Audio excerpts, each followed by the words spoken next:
This week on ANN, Sunscreen Film Festival celebrates 20 years with in-person event and premiere of Encounters. Nearly 700 young people from across Europe gathered to test their knowledge at the Bible Experience. And later in the program, an Adventist church in the U.S. state of Missouri follows Jesus' example and feeds multitudes. These stories and more coming up.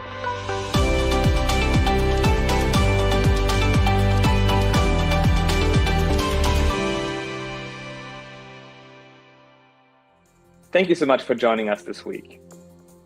First in the news, student filmmakers gathered at Loma Linda University Church for the 20th annual Sunscreen Film Festival, which included the world premiere of Hope Media Europe series.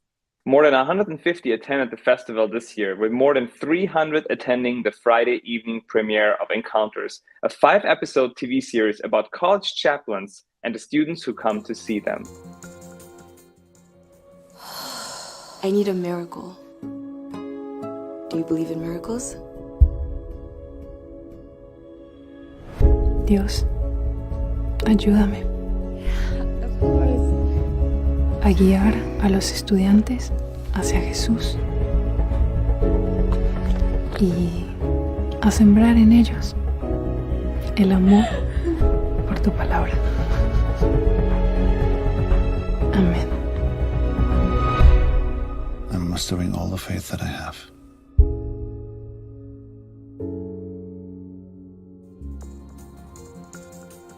Sunscreen Executive Director Julio C. Munoz expressed, "The world premiere of Encounters, the series, was the culmination of 7 years of development by several media partners." Munoz added, "We are so fortunate to have partnered with Hope Media Europe in producing a dramatic series that seeks to connect with people beyond our own Adventist community while exploring universal themes." To find out more about the series and to follow along with the series, go to encounters.show. Festival organizers screened 28 student films from 7 colleges or universities and academies, as well as several professionally made shorts. Because this was the first in-person Sunscreen since 2019, festival producer Tanya Musgrave encouraged students to socialize with one another through icebreakers and mixer games.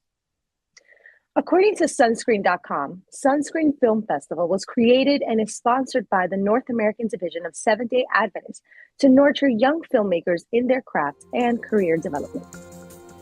The first in-person Trans-European Division Adventurer and Pathfinder Bible Experience took place last weekend in Belfast, Ireland. Nearly 700 excited adventurers and pathfinders gathered to test their Bible knowledge and enjoy the camaraderie.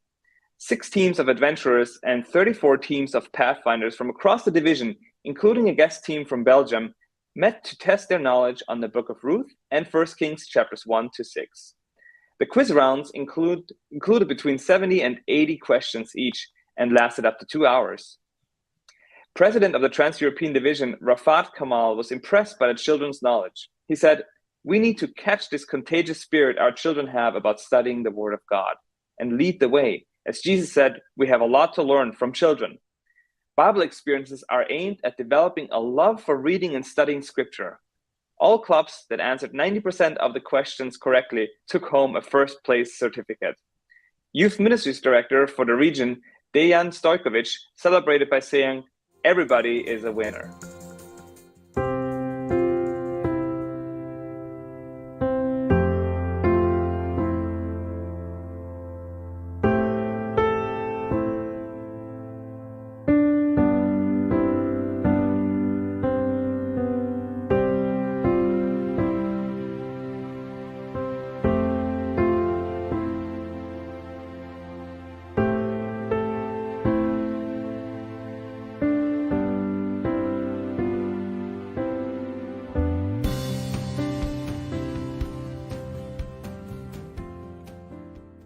Hey, hello everybody, Pastor Dejan Stojkovic here.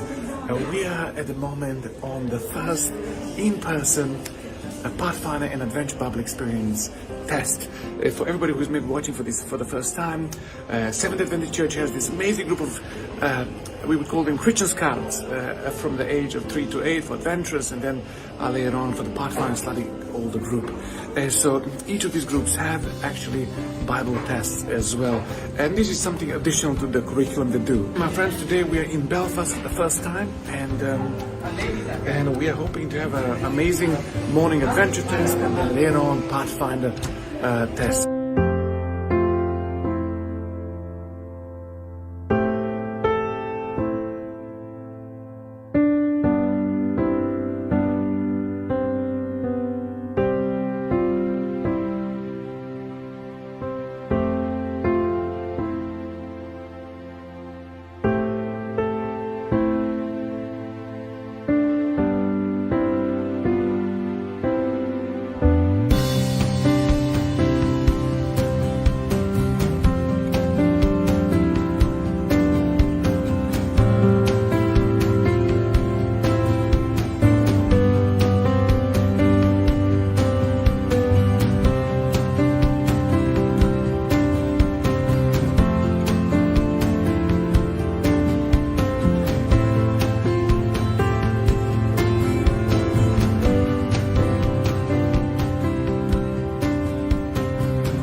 Next year's Adventurer and Pathfinder Bible experience will focus on the Gospel of John. Young and old are invited to begin studying and to take part. April is Donate Life Month. With that in mind, we're going to watch a story of a recent honor walk that was organized for an organ donor. The honor walk is something that is done by the team members of a hospital to honor a patient as they go in for an organ donor surgery. Advent Health sent this report.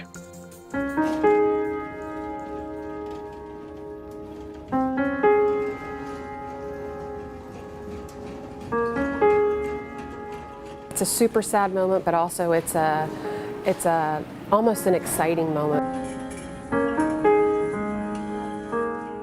Advent Health team members and family line the halls to say their last goodbyes. You can see there's no space on the walls. This is an honor walk for a patient whose organs will be donated to give life to someone else. Don Hicks Waldron is the chief nursing officer in charge of these walks at Advent Health Wesley Chapel. We try to give them some comfort in knowing that their loved one is going to leave a legacy behind because of what their selfless act of giving their organs or donating corneas or tissues. This time the honor walk was personal for Dawn. Her uncle fell off a ladder and passed away from his injuries. It is a very different experience to know that when you're getting to that nth hour of when you're going to be saying goodbye, there's a lot of emotion, a lot more of emotion than I ever could have thought watching the families, because you know that's the last time you're going to see them take a breath on this earth. When honor walks happen, it is so special. Team members sometimes come in after hours just to be a part of it. It is a very humbling experience. It is a way for me and my team to really be unified as a team, to really take a minute and pause and really think about what it is that we're doing in this work. In addition to the Honor Walk, Advent Health Wesley Chapel holds a special ceremony to raise an honor flag and fly it for 72 hours in honor of the patient. Then the flag goes to family, a gift from them in honor of the life-saving gift that was made by a loved one. They are going to be giving a gift to somebody that has been waiting for that gift for quite some time. Rafael Lopez, Advent Health, West Florida Division.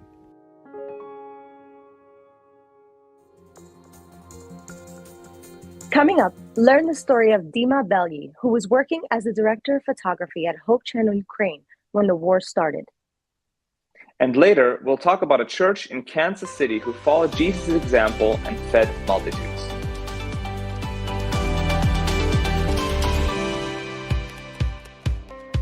We may look, pray, read, think, worship, sing, and share differently, but we all look forward to the Sabbath. And we all look forward to the future when Jesus will come again. With this message in mind, we arrived at a core component for a new identity system, the creation grid, a simple 7-column structure for layout. The grid is a reference both to the prophetic timeline as well as to the creation week that culminated in the 7th-day Sabbath. The first 6 columns of the grid belong to the designer. It can be filled with anything: text, images, illustrations, patterns, and logos. But the 7th column, the Sabbath column, does not belong to them. It is meant to be different and special. Regardless of what or where you are designing, you can always find information to help you communicate that we are all Seventh-day Adventists.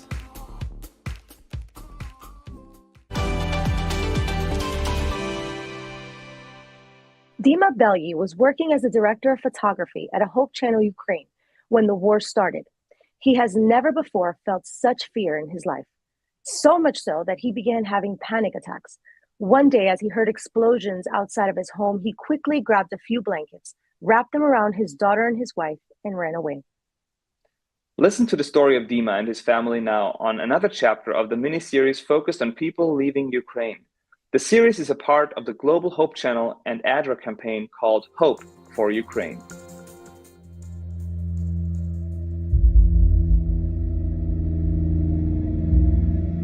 Был сильнейший страх, который никогда еще так в организме моем не проявлялся. Тело все трусилось, полное непонимание, и вообще казалось, что этого не может быть, что-то мы еще не понимаем, что-то не то. Сильная паническая атака, меня начало трясти, я пришел в комнату будить свою жену и дочку, и первая мысль была это бежать в бомбоубежище, потому что за окном я уже слышал взрывы.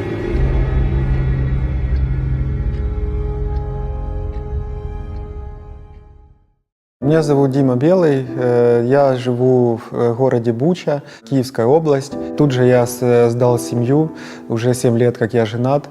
У нас есть дочка, 2 года дочке. Больше 10 лет я занимаюсь с детками, преподавала английский в садиках, в младших классах. И за месяц до войны открыла свой садик. Свою жизнь я связал с профессией телеоператора. На телеканале «Надия», Hope Channel Ukraine, я работал оператором-постановщиком. Такое служение у меня было. Буча – классный город для молодых семей. Там очень много было молодых семей, которые строили свою жизнь, дома, квартиры, обустраивались, рожали деток и жили счастливо.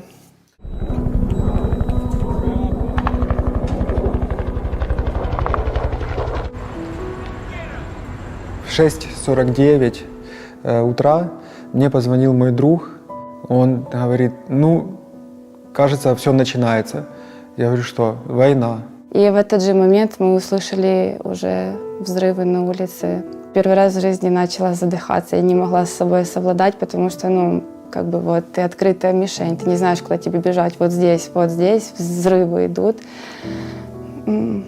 Я был обескуражен, и мысли о том, чтобы бежать, не было совсем, потому что своя квартира, не было также и возможности, даже если бы мы хотели, потому что оказалось, что в войну у меня была машина не на ходу. Мы дома дотянули до 7:30 вечера, И потом поняли, что нужно укрываться. И мы побежали без нашего этого рюкзака, даже просто в подвал. Я взял несколько одеял, укутал дочку, укутал свою жену, а сам просто сидел, так как уже не было возможности где-то лечь. Там были люди, которые уже в 2014 году прошли одну войну, и они нас как-то хотя бы морально поддерживали. В этом же подвале было офисное помещение, мы о нем не знали. И под утро, около 4 утра, оттуда вышли люди и увидели, что у нас маленький ребенок.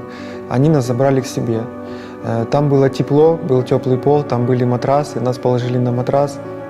И так мы проспали, грубо говоря, до рассвета. Уже на второй день прямо под моим домом была разбитая колонна техники. Там были остатки просто, людей, просто остатки. Для нас было важно сохранить, насколько это было возможно, психическое стабильное состояние нашей дочери. 8 дней с Божьей помощью мы там провели. Правда, на 3-й день уже у нас не было света, и там стало холодно. Постоянно мы слышали выстрелы артиллерии, постоянно мы слышали автоматные, пулеметные очереди.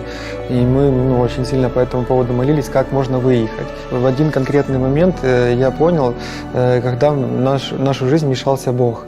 Когда стало тихо, я попробовал подняться на горку, чтобы словить связь какую-то. Я понимал, что уже вряд ли мы куда-то уедем. Цель моя была звонка просто дать адрес, где мы находимся. Реально я думал, что если мы умрем, чтобы хотя бы знали, где найти наши трупы, где нас похоронить. Мы вовремя смогли связаться с нашими братьями из церкви. У них осталась машина в Буче, и они дают свою машину для того, чтобы я мог вывезти свою семью. Просто чудом нас пропустили военные, чтобы добраться по городу к этой машине. Там были люди очень сильно паниковали, и я понял, что сейчас мне придется координировать и собирать колонну для выезда из города. В итоге получилось собрать и вывести из-под огня, из этих горячих точек 40 человек.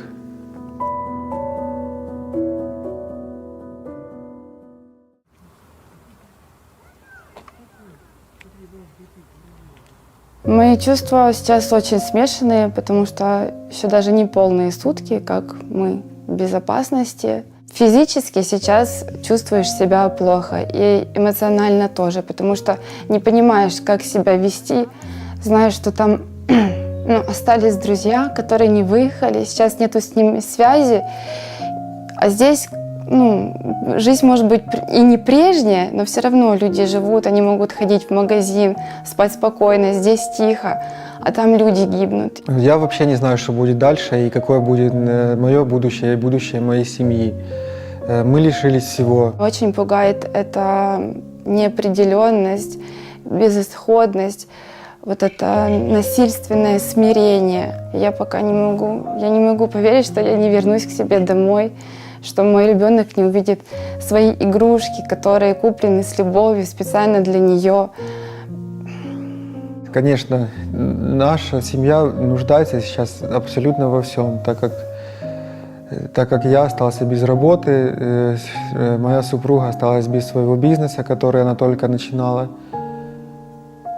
Все равно есть вера в Бога, которая нас держит на плаву, держит эмоционально, дает нам жизнь, надежду, что у нас будет еще счастливое будущее, что все будет хорошо. И мы верим, что Бог нас не оставит.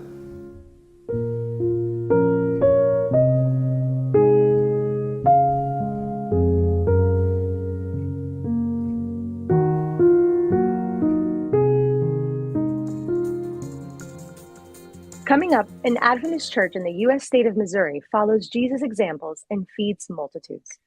And later, we'll look at Adventist history and learn more about Adventist pioneer and church co-founder Joseph Bates and the life of Abram LaRue, pioneer missionary to Asia.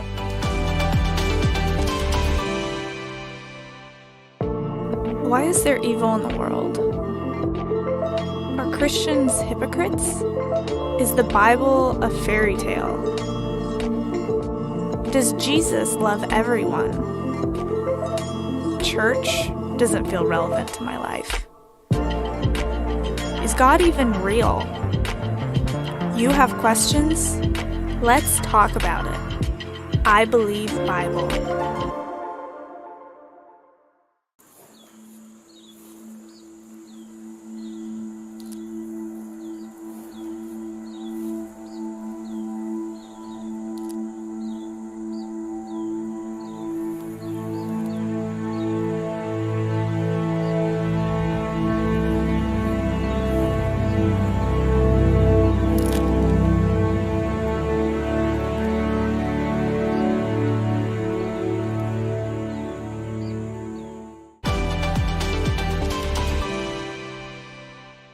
Welcome back.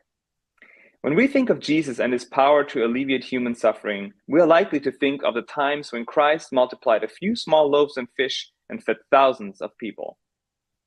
In our day, human suffering continues, and Jesus continues his mission through us. Adventist Mission has more. One of Jesus' most memorable miracles was feeding thousands of people in need of food. A church in Kansas City in the middle of the United States has been following Jesus' example of feeding the multitudes. So far this year, we've served about 13,500 families. That equates to about 53,000 people when you add up the people in those families. The New Haven Church opens its parking lot every Tuesday for food distribution.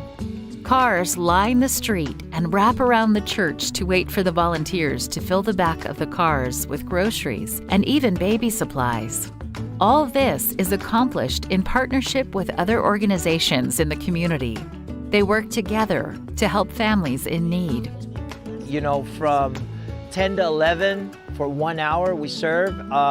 And we did probably about 300 families today and probably about 1,200 to 1,500 clients that we served. I'd say we probably do anywhere from $80 to a little over $100 worth of groceries when they come through and we put it in the back of their trunks. Today is not just any other distribution day. The church is celebrating their 1 millionth pound of food donated for the year. Pastor Mark is thanking the team by grilling vegetarian burgers for them to enjoy. At the end of June, we hit 1 million pounds of food that we served. Here in 2021, we're definitely on pace to do over 2 million pounds. So we just took a little time to celebrate that. We were thanking the volunteers that were there with some vegetarian burgers with caramelized barbecue on it. And so yeah, it was a good celebration just to thank the volunteers for all their work. We couldn't have done it without them. It's not only about the amount of food served, but more importantly, the lives they are able to impact. Another family said they were asking for prayer because they were going to be evicted from their home in a couple of weeks. It reminded me that we're serving people that are really on the edge of homelessness. This food pantry in Kansas City has grown to serve many families each week, and they say their growth strategy is simple. The more we pray, the more people God brings here. And so I would say if you want to start a pantry like this, start praying for every single person that comes through there. And as you pray for those people, God will send you more. He knows who needs prayer, and it will grow and grow and grow, because that is what has happened to us. From humble beginnings, this church has fed hundreds of thousands of people over the last few years. Please pray for the team in Kansas City, as well as others around the world who are continually seeking ways to serve their communities with love.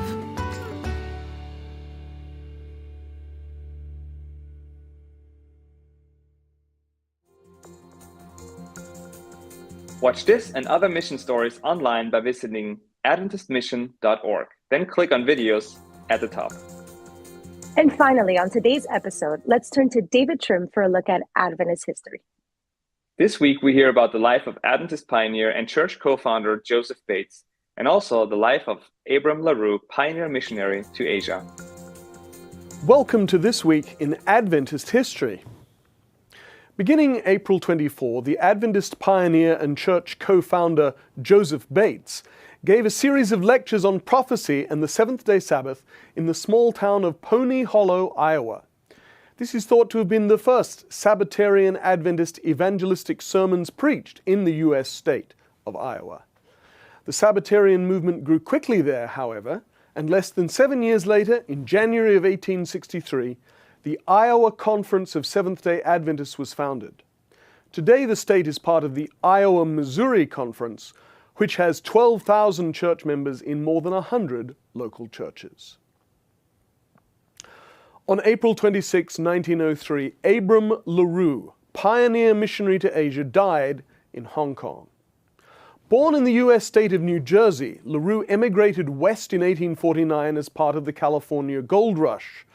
By 1873, he was a shepherd in the California hills when he accepted the Adventist message. LaRue worked for several years successfully as a lay evangelist, winning a number of souls. But for reasons that are obscure, he yearned to do overseas missionary work. In 1884, the Foreign Mission Board sent him to Hawaii, then an independent country. You see him wearing a broad-brimmed hat in these two photos, the first of the Adventist Evangelistic Tent in Hawaii, and the second of the Tract and Missionary Society headquarters in the island country, both in 1885. But LaRue had a restless spirit, and he yearned to take the third angel's message to China. In 1888, age 65, he worked his passage to Hong Kong, and for the next 15 years labored as a self-supporting missionary in the Great Port, although he also sailed on voyages to Japan and Southeast Asia. Although he worked chiefly for Europeans, LaRue did circulate 2 tracts in Chinese, translated for him by a Chinese friend. In 1902, Jacob and Emma Anderson arrived in Hong Kong, and Elder Anderson, the first ordained Adventist minister in China, baptized 7 of LaRue's converts, all of them Europeans. In this picture from February 1902, you see LaRue in his broad-brimmed hat with the Andersons and a number of British soldiers and sailors that LaRue had been studying with. LaRue died just over a year later, aged 80 years old. You can find out more about Abram LaRue at encyclopedia.adventist.org. That was this week in Adventist history. Thanks for watching ANN. Join us next week for more news from the headquarters of the Seventh-day Adventist Church.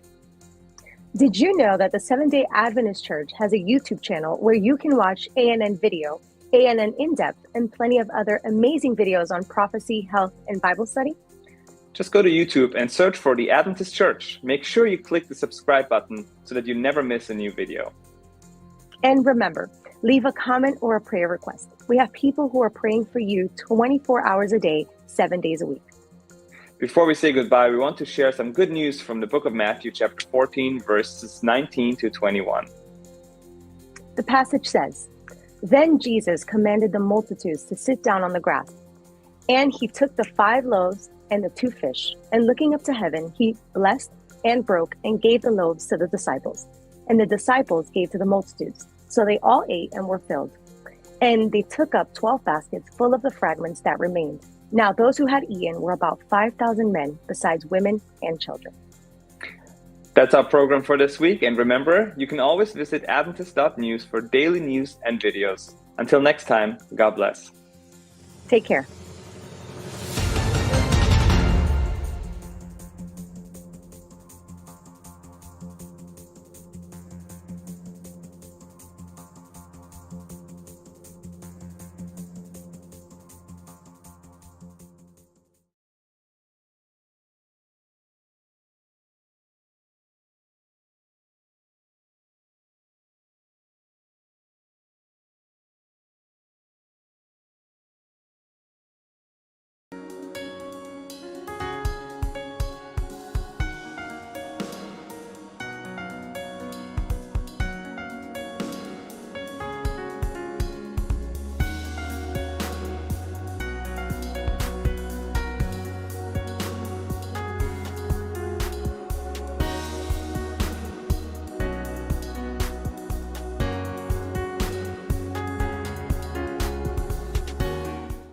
E mo lava I me uma o na whatalofa mwhawhero I atu. Malu o le tātou au whaafonga ma le tātou au mai moa le nei tai au. O le tātou le sona fo le nei, uta ua o le sona o le whaamoe moe. Ma e whawhero I atu I ate o tō uma o e mwhau na maua mai whaasalaunga o le tātou le sona le nei. A me se fo I o tō o pāanga masani. al tātou le sona. Ia, o lea ona o le tātou taimi, ia, o lea la tātou anga ia ini. Au nā le atua, sunga le au whaarupenga ia tangia, ia malsunga to ina ia tāwita lole, ia o mātou ia o mātou whaasoa atu le tātou le sona. Au na ia o le a whaingaruenga il whaasoa ino le tātou le sona le tae onei. Ia mal wha moe moe le nganga o le atua, ia whesoso ni mai. Ina ia manino lau tau whaafonga, ma lau tau silasila. A o mātou tau mwhai whaasoa atu le tātou le sona. Le sona lona lima le nei. O le tātou kuata lona. Lua le nei o le nei tau sanga lua awhirus ma lua ma lo wha opuina. Le tātou le sona nei o malo uma ma paperu. Pe na sila fia o le kota neo lo tātou su eina le tusi o kenese. Ia a o le vaenga leo le sona lona lima o le nei vai aso. Ia lea le a mātou tau mwhai e wha amtala mwhaasoa atu. Ina ia manino lau tau whaafonga. Na uwhai al tātou talo. Ia on tātou amatai lo lea. Lo mātou atua siri siri e se. Mātou wala au lia lo ngang pa ia wha mole mole. Fesoso ani mai, ia au na o i mātou o ni mea whai ngā luenga vai vai.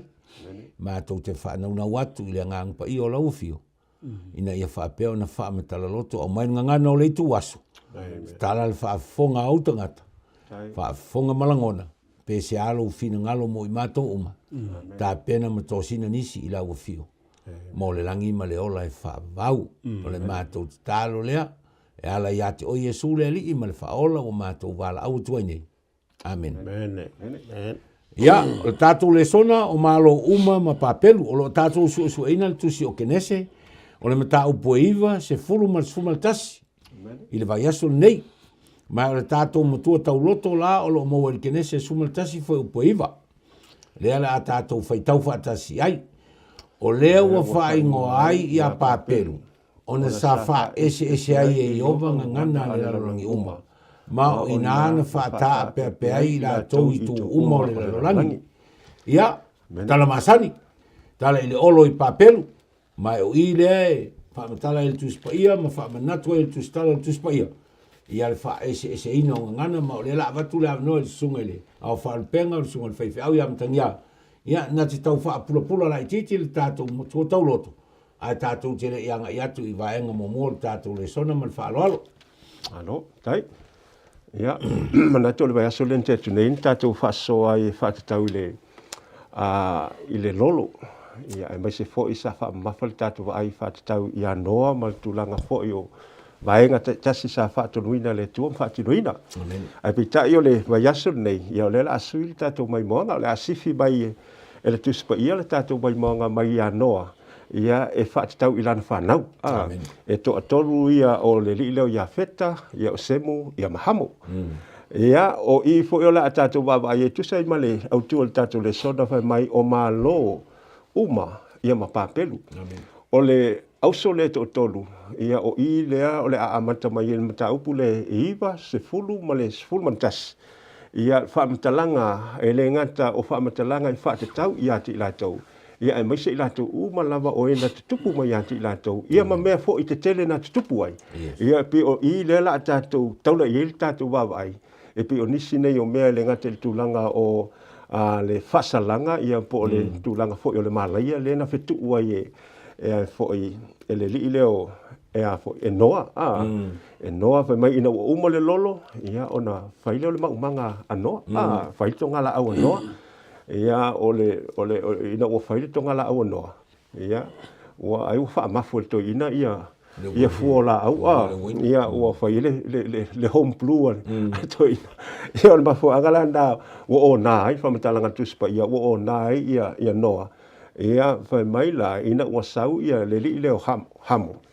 Ia mai tawina mai iloa o le fa matalanga le sau tuspa ia o ilo.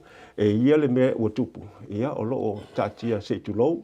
Ia tele noa mai, ia Shona Tama. Ia ina ua ona i le waina. Ia o le whaamitalanga la. Ina ua iei loa atu. Ia ele iei sana mea sa whaia iai. Ai na iei loa, ia malu ese, ia malu antu o na whaahilo la ia leo le tala le i o na uso e to lua. Ia feta masemu. Ia o le wali ila ia. O le mea sa te tau ona whaia le li lea. Ia o le o whaia le o li ia. Ia whai mai wala o mai le i, le off. ia ua tofu la ua malipito ia o savavali solomoni e le ititilo ia mafaafu i la tama ina ua lai fole toina ia mai loa ia le mea sa faia le li le o hamo ia fai mai la faamitalaga tusipa ia o ina sa ia fetuu ai ua ia faamalaia i lona talii lea ia o le mea moni ai e tatou te leo malamalama po le atonu le se mea te lē tu atu e foliga mai le faamalaia e iai le winga lo loto pe iai se mea te lē na tupu i le tulaga o le faamalaia le se faamalaia le ititi e le gata mo ia ae ua afia uma ai i latou o ena tupu mai ateia ia e te loa e le faamitalaga nai amai le o sua le mataupu iva ia lo faamitala ili mai ai le moni o le faamalaia lea fai mai le faamalaia ia o oe alii hamo ia e te auauna ma e pologa i o uso i e toʻalua ia na faataunuu lava i le atua mae o ina la tatou vaavaai ai ma tatou titilo ai foʻi tatou susuʻega lenei taeao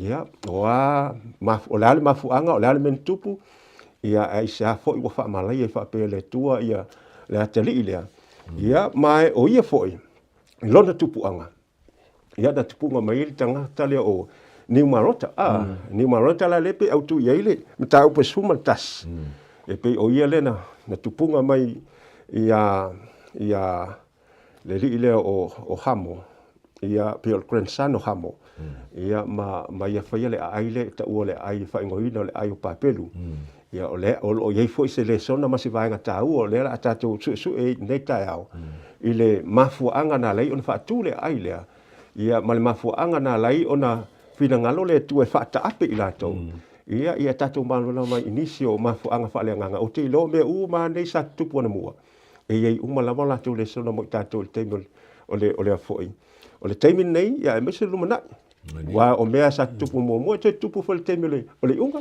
mai e ili le sona tāua o te ilo le la tatou faasolosolo ia le tatou suʻesuʻega ia mo tatou iloa ai ni le sona tāua o ina i tatou ia le foʻi vaiaso ia o lau so sane tu le vaenga mo tatou le sona faaitai ole tatou la atu le si vaenga tatou le sona o le toto loto mantua le utua le tatou le sona o malo uma ma papelu amen tau la ila le tatou ai wa le winga le upu le papelu o le fa ese ina fa ese ina wa i tonu le la fa mentatou utua tau loto o le wa fa ingo ai a papelu wa nala mafuanga le na ina fa ingo o papelu i le mele ona o le fa ese ina o ngana i le tua pela le tatou utua loto le kene se iva su tas fa upuiva o le fato a manutua le faitau ina maamata mai a tamu se ia o mai i anoa e tasi alanga ngana e le aini ngana na ese tasi alanga ngana sa ngana o mai tangata tatou te le ropo le ngana e le ropo le Peru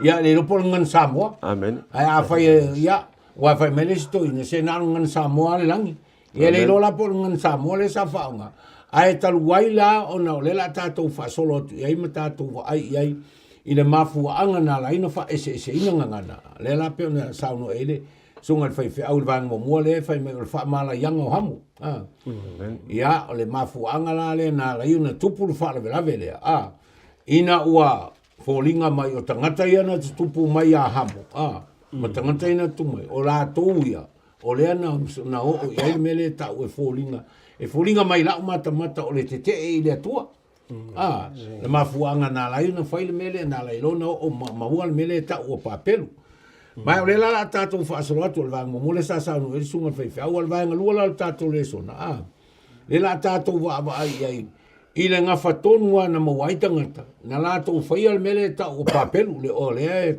ta o le olo i papelu tangata na mafuai vai ngala lua le tatou le sona fai mai o le ngafa po le tupuanga o le kenese ia faitau le melole faitau kene se fulu a tatou o nei na kene se fulu na vai le o ngafa uma i o le fana wai no le fa solo mai ai la fai mai la o le ala le mafuanga FC le i fa o le ala le mafuanga o le ngafa le nei tonu le tuspa ia le tusi o luka e tonu lusu tonu male e o tonu suma valu ia ona tatou sira le ia le la vatula no le sunga to ina tavita ete social mai tatou vaenga le wa ngafa nai le luka lusu male e tolu lusu tolu valu o le ngafa na le fo i Lea fōlinga lea, a fōlinga o lala ua whapu atu i o. I le tusi e luka. Ia, le ngafa o le na tupu mai e Yesu. Ia, eva tu ia o le ngafa po le tupu anga o le tusi o kenese. O le vaenga luana o tātou le sona. Amen. Poftai. Ia pa ila wele melen sau noa ia. Ia fu ia fai au. Ia. Wele le maho fau ia noa ile melen fa ola ina mai ile lolo. Ia. Ia pe o tātou susu e ngatalu ai. Ina ua mai lo I whawhomo le wau. Le mea mua tapa e no ole. O taulanga whawhata I le tua. Me whasau ina mai I mala ma me o tupu. Hele I tapato ina whaisisi. So na whale le leima. Ana mua wala au I le tua osi e le taulanga. O te roska wana mo tātou. Whia ngai tātou ma whaamai ma mea I le olanga nei. E taulanga tātou awele whaamanua ma. Alu silifo. Whapewhena tupunga mai nei tangata melele o hamo. O le ua whasau ina I le tua I le toi ina ma le ainga. A le ua tupunga ma hoi a hamo ia. I le mele o le awa ma le maho faulona. I lon tama. Tama I le o soli e ia le polo inga hoi le e awa I lon tama. Ma ia pero mena wala mai le wha amala ianga. Ia o te maho faulona le ngafa. I le tāua mei o ngafa ni tuspa ia. I tono kenese. Wau te lo ana lea ia. Whaasolonga mai o tangata moni a ia ma mena tupu na whioti. O ina wha mauni ele saa mo le moni o le whionga a le tua. O le wha mau o mai lava ia. Ia tangata a mata mai a tamu. Se mai fo ia kaino ia ma a pelu setu. Ia le huo mai le. Lunga e wha mauni ele moni o le. Tuspa ia. Ia lea lava e o fo le ngafo Yesu le ua. Tato wa ia le. Titala lava le tusi o mātai o. E sa o le ngafo Yesu. Ia me lau te whaafitai e ia uia. Ona I te tono le ngafo Yesu. Ia o le i u mā tangata. Po ala pe tangata le lei. Tangata le. Eo ai whine ia talitane. E roa awa. E mo mai ia. Ia tu whala se va ingalata mai. O tātou whele tātou te he tonu na. E sea. Tā ua le mele o le whaatuatua ma le sustai. Identify e tātou le I le ngafa leo ai. O Yesu. O le ala o te whaafitai le moni ma le whaamaone o tuspa ia. Ia wa tātou uma e se tā ua le mele o le ngafa. So se ainga e tā ua tele lo ia lo wa. Po whemena e tupunga mai. O tātou la. Ia tātou tupunga mai a tamu. E ui lava na whaale tonu a tamu ma ewa. Au ina tau te vai le grace o le tua. Te leo le alofa tu lo le tua. E ofea al teimile na o ia kainu. Ana tuturi lo lava I le alofa o le tua. Tu ia lava noa. O fo le to ino noa le tato wa ai alo o na. O tangata mi o tonu o le whaila ungo le mi o tonu. A le fo ina pa ui ia. So le mea la le ta ua le mea le salmo. O le mau fia lava te fia le mo mua. Ioane mo mua whai upo iwa. Whai tātou te whaali e tātou o sala. E wha maoni le tu e wha mangalo tātou. Wha mamai e tātou ami e tonu umona. E hole ni newa. Wa tawa ine le ngafa le o. O tangata le whi o hamo. E te vai e sa waini newa ina. Ia o lala me tupe a ni newa. Na salamo. Ele ai ma se isele. Ioe. Io na lave ina ele tu. Po le ala wala le. I soifuanga le tātou te o iai. E whaafetai o lai e lava nona tu ina mai le tu. Pe vrata susuanga le la tatu e. Le to e fio mai lava le tu e lalo o na. Si mai le tu. I le la le whaua le ngafa le o le seed of the woman. I le whanau o le whawhine. Ia pe o le mena e tau e te itale. A tonu te le tau se ngafa tau tupu. A o le ngafa o Yesu lea. Le matuso paleti e tolu lea. Tatu e stei milu fulvaru. Whaafetai le. Ia Yesu. Ngalo whaafitai. Ia, nāra whaupu te isi ali tātou waenga lea. Tau te luasin fia ma lea u whaafonga, ma lea u maimo. O le tasi lea ma amana tunga i lea tua i tangata. O le tusi leo kenesi. Ana le aise tusi pa ia ma le aise tusi leo kenesi. E ne malama mai loa e tangata o le lalolangi, le mea ta o le tala whaasolo pito o le lalolangi. O le tele tangata whai mai e le aise ai atua le mea, ai tau te loa le mea leo le history ma le tala whaasolo pito. E le aise tala whaasolo pito le lalolangi, neise singa te iropo o le whape i le tala whaasolo pito le lalolangi. Pe ana le ele tusi pa ia, ma le tusi la leo kenesi. O i la le whai mai ai o le ngafa, le tā ua tele. O le mea leo le ngafa. To vai la pela ta o el tusi lo luka le to fa manatu ai i Yesu le. E luka le ngafa le o Yesu le. Luka e tolu wa. Alu atu ale ngafa nai i a luka alu atu tau ya. Tau ya atam. Amen. Mai loai. O tangata le o setu. O i le o setu o le o i le fa mauninga le o setu ai tu puma i ngafa o Yesu. Amen. Leo tatou vai ai. Ia ai vai tatou te mele tatou te foi o tatou Samoa. Ia tatou o ni ma vai ai. E tu mu muri no i fale fa mesino fa no ma suaf. Ona le o tatou te Samoa e so e tatou ngafa ma fai po ai fa maunia o ai te soli moni. E tau te loa la o tau o i lo ai le tā ua o le tātou malamalama o tātou o suri o le malo le atu. A whai tātou te le malamalama o tātou o suri o le malo le atu. O tātou la istanga te tātou te soifua maola i tonu le kalesia ma le noto le atu. Tātou te le iloa po le tātou te o pea no whai atu pea o le ato a ingo i tātou o tunu. E te tau ana e iloa le ngafa o lo a inga i mena e soifua maola mai le mafuanga na lela i nene tumu le whalwhamasina. Ia ale mea sili nen taua, ia tātou lope na sao norsunga i toina. Ia e sila fia ma au loa le au whaafongai ma le au sila le tātou le sona. Mauti noa e te sau le ngafo setu. Mauti noa e te tau le ngafo Yesu. A wai sao ni ai oe mo le langi ma le ola e whaamu. Ia, le la tātou whaasolo atu le vaenga lona tolu le tātou le sona. Tasi le ngangana. O lo i kene se su tasi fo bumue o le wha.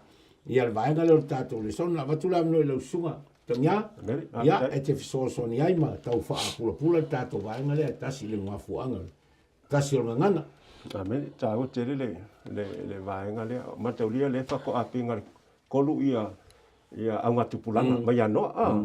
Lea lai ia le tupunga mela o li ia o a foi. O i hori ngone li lea le teli o New Marota. Mo le tupu mai ni Marota. Le tupunga mai ia New Marota ia hamo.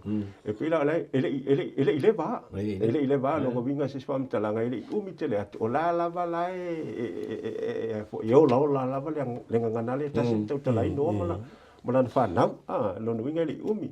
Ia ai ole me pisili on tawale I ole tau tala le upu le lalolangi antoa.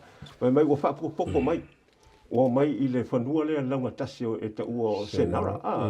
Ia o mai la ia le o le li la le o New Marota. Whai mai o le tangata tuli manu, o le tangata malosi, I lumo iowa. O ia la lea, pe o ngaka I liwa malosi, ia pe o ia le na wha autu wain tang whai wha aturo na a ai lea, e ta ua papel. Ia o le mea la, ua mai uma tangata ua fitau tatala I matata noa, mai tu I fia o le mele sa ta ape ia I le whanau noa.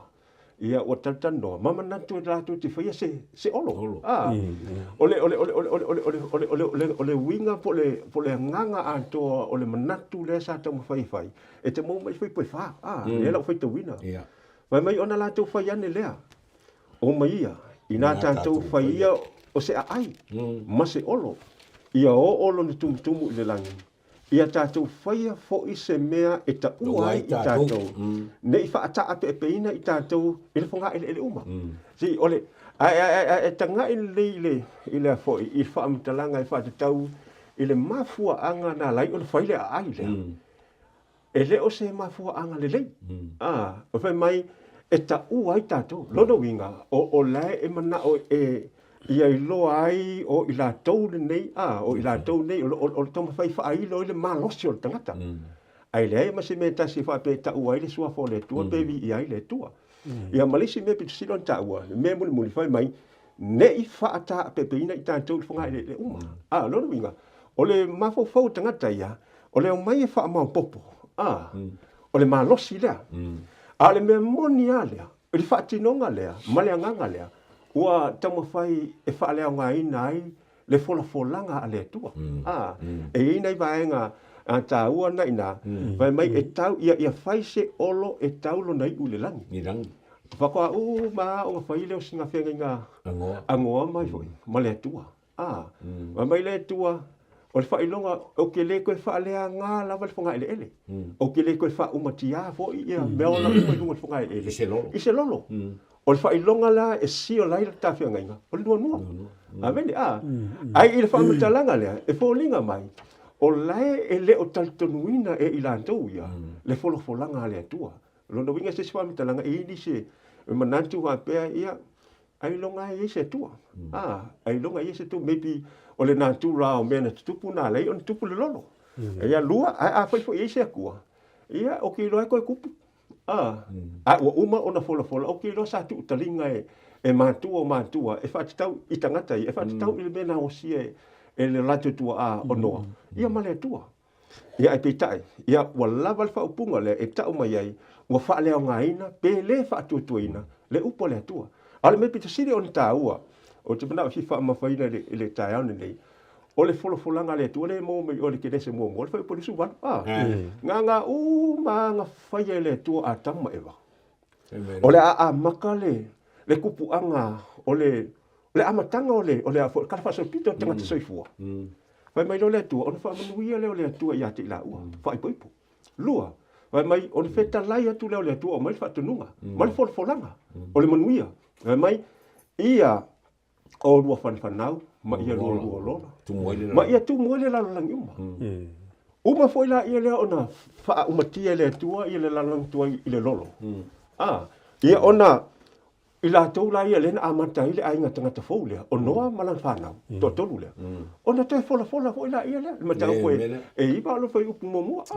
Te li piti ai le tua le whaamitalanga lea. Ia o tau whanau, ma ia o tau uruola. Ina ia tu moe le lalangi. O lono winga se si whaamitalanga, o le fina ngalo le tua, ia tape. Amende o le pesiri, aisea. A whainga o le mongi ai, a whainga le pau ai o kangaka lalangi. Le la faua le olo le. Le la ngofo o marisi o manga le. I lalo le pule anga. Whasakangi. Amenge. O le me monga. O le a whainga ka. Pe le ma whai foi. O nga malama tangata le fina ngalo le atua. Lama o lai. O le belea. Ngali piki kala fasol piko. O le lo le bele le nga happen o le teimi o le ka o le dark ages. The same thing. Anga le saula, anga le koia fiu, ma ale atua i lalo e a foi. E whaakape e ale i whaise ese o nganga. E le mawhai o nga koe te fite le atua le purpose o longa. Ala wali i lea. Inga i whaakahumu o longa whingmalo.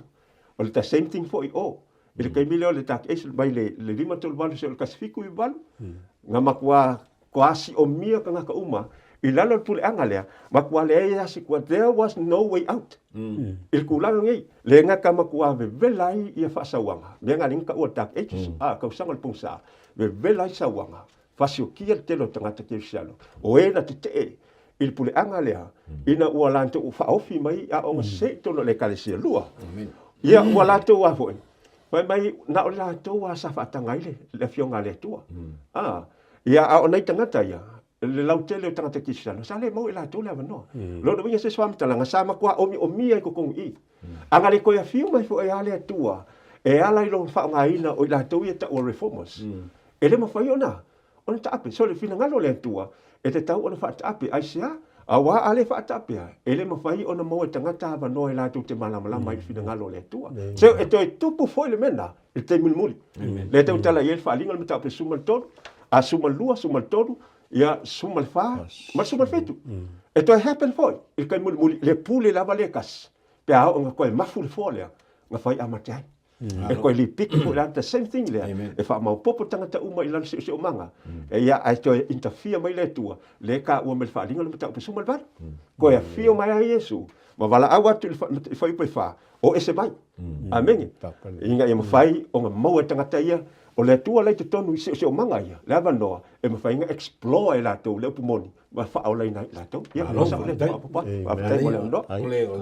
O tatu te i ol vai nga wha. Tasi al manatu leo te fia wha popo i el vai nga lea. Mele ta o le loto nga tasi. Amen. Tau te loo tau nala na mwhai tanga tai na whai mele o le olo i papelo o le loto nga tasi. Amen. E leo le mele na le tau mwhai nei tātou tono le loto. Amen. O lo whaafonga e whaafonga e tau tasi o tātou loto. Amen. Ai tau te lola al whawhita uli le tupu ai. Le upu lea, nala na tasi le loto. Ona o se mea e ta uai tātou. Amen. Tau te loto. O lona ui, e ta ua le mele o le loto e tasi. Loto ng tasi o le loto, o tangata i le. Ingalwe ngaleri. Ai po le ale afo. Po le ale mana ia. Wa le mele lei. O le mea sili leo na le lei. Ia loto tasi tangata ingalwe ngaleri. le ata na ole o ngasili na le I tonu ngana le tas. Amen. O le tas o ngana le ngana I tangata. La fai ngofia ai. Pa pena tonu le loto.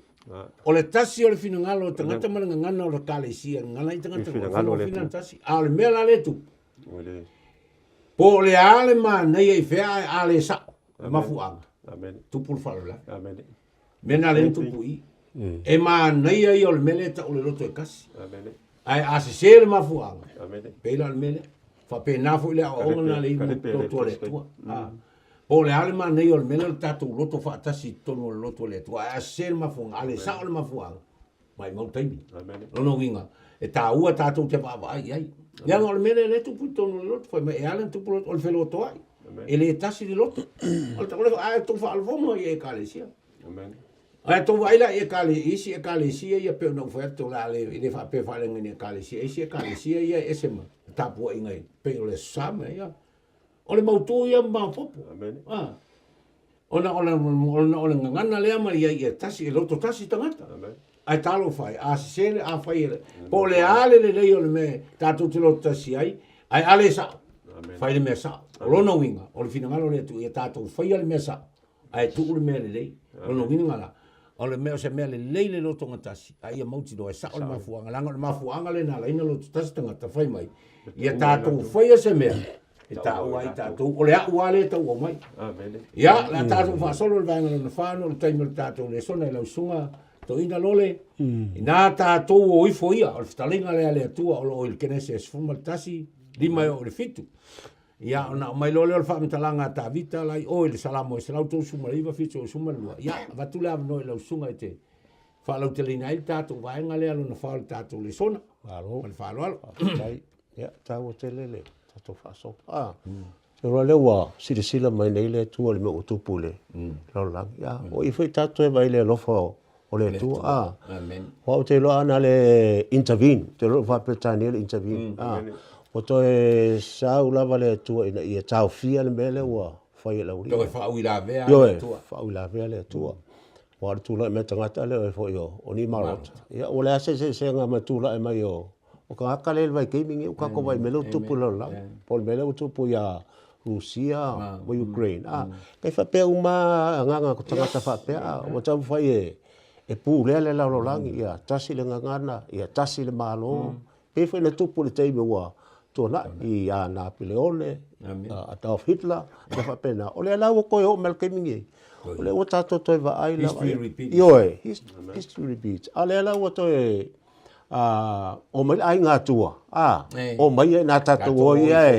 Yo, wai le mfinka ko ngai le ko sau lava le ko pe nga pa ua ka mo e valen ka ko vai la vale. Folfolanga kene se tolu fa po sulwa lima. O te whaatupul whitanga I a te olua, o le whine o lau whanau fo I manan whanau. Na tui momo, rono au ina tui momo, rono mulwai. Te whalan whai lo mal whalinga na sumba tolu whai poe walu. O te mai mamo e le tua na whasia, talu o na whaawaina. O ina o te ilo le leo le. E le whai longa e le tua. E seisi, Nala na mai le lolo. Mo tangata mi o leanga. Ai vai nua uma le lolo. Le whaatuto mai le tua le timu. Mo tangata mi o le lei. Matangata mi ola. O le foi la o sau lava le tua. Le ai a fa pe e tu maua I le fausi ngol maro. Wa a tatu susuanga. O ia le mele le tupu foi Papelonia le na. Fa tu le me foi le lole. Yo tupu. O tapu inga fa pau la. Yo o mai fulan ka ko kimingi. Ia o ka ko vai ka po inga le o fa ia ka. Ia o fai a me foi o karikong wa o ngaru ngara e fa ola inga ma fa sa inga o le ala wa o sa le le tua yo ila le wa fa ya lo wala wa ku ya lo li ila lo lu le il farel se a veces sa mala ma a mai yo we ba o le ma fai o fenu mia e solo me ya me la o tu polita vo le lo tangata io mai lo ila lo fa ta apelo ya lo tangata ele me o le awala le tu pele sa lo ya mtangia le o fila ngalo le tu pe o fe au angel so e fa mai nga ulo fo ile kasi angel ulele ka lo nga o fe au alu ya ku uma o ngana ese o nu o fila ngalo na le tu e fa ta pe ma ai lo fo I ma fa me le nga o le o fe ki o nga le ku le ile o mai le lolo ma me o tangata na tupunga mai a fo I si to ina mi o tonu o fo yo no a wa ru sa pe o ka ko vai mel ke apo ele mo e so fa i la nga kai langa filifilinga ma o le la wa fio mai nei la o le tua i le la wa o tu e sei lo ia ngana ia le la o tato vai fa tai le wa la le tua le alo le fa o tala le tai min nei ia te lo le se atunu ele yo o yai le mau ino tu spa e fa le winga le fio nga le tua ia so o tangata wa ka ke lo ke me sa o si mai Yesu so tal mata i lufa sulfa e kala inga fo nge fe au ka le ya ku la ma ku o nga o mai le ngata anga lo ya le mena le alanga ta to fe au le e u la va fo alanga ngoa ia fe au se lau lo su ka usanga o fe au nga le tu mai le kale sia fe au angelu to po a upo tangata e fai mai e ta to mala to fa pe o fe fo le fio mai Yesu le au mako ko le ai e alanga lava le fe au le nei le tua lava e pe ta o le fa dinga sulfa e a wai fa kasi ka ko ba angelu mo la inga tua ka ko ke fa mai ngal fe au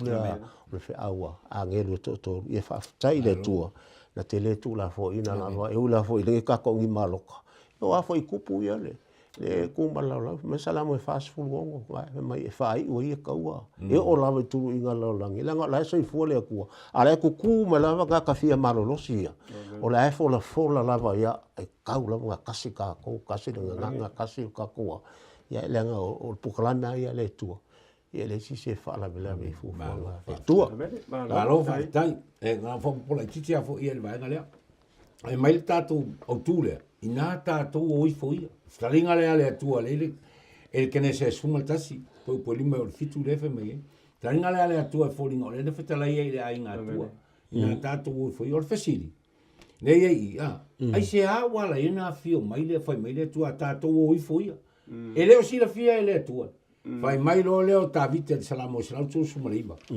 po fitu suma le lua io vai pe fo folal o moenga i se on e te ai po fea lavo le rangi e te ai ma o lono winga ele se me di e si ele ta wo ifo le tu al fisi le sai na fio ifo le tu o i ta to te lo le mau a lunga tele o le lo fo le tu le ta o le mene ta o le tangata ma o le wa fio ifo le tu i lalo le alanta to fatino ina le an fatino ina nei to te lo to le ma le au fa fo ngai ma ta to fam talanga le nga ngawala o le la apito sili le ona maulano la ai le ai ngatua o le liutino le tu o le langi Yesu ai fio mai le lang e liutino tanga to te lo fa tita to te o i o fa tino ina le o le fio ngale ale tu ta to o i foia le na fio mai Yesu e liutino tanga ta ma ofu le tino ngasala ai le ia ngasala ina ia fa ola le tangata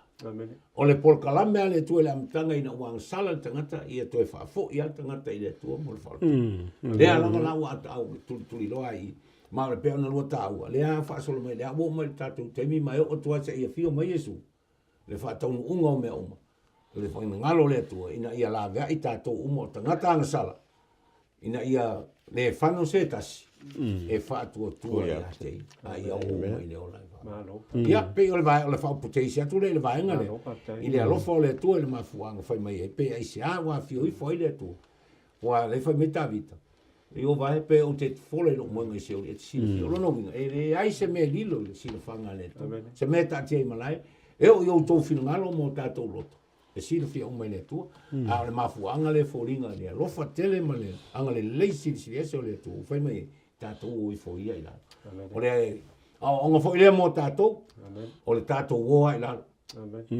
nei te ofa mai le upo masani e to ina sa idi ai la lo malo ya no tato taimi le tato ang ya tu van mulo tato le sona le sum tanya fa o puina o le fa o le tanga o e na fa tafea ya o tu ia te o por aí não faz o tato le sona le van fa ida eu o le vai ngale le wa sa no ye o le vai ngale sa fia tau fa ma foi le vai ngale muri le o le ile ke bila bana tu pu ile mele ina wa loto tasi tanga tai e a foi e fa tino le mele o le kai mi al nga fa mai fa mtala ngal foi fitu o nga fe kala ia ku le tua ile ai nga tua i nga ka ku i foi o le aka mangingo a leo le lo fole tu o si sila ku le kua e o le akele nga o le act le o le act le lo fo le tu ele fa be e kangole ko e fa le nga inga ia fa ika pe fa le nga o la ko fili even though o la ko kanga o fili o le kua ai o le fa ki ngonga le kua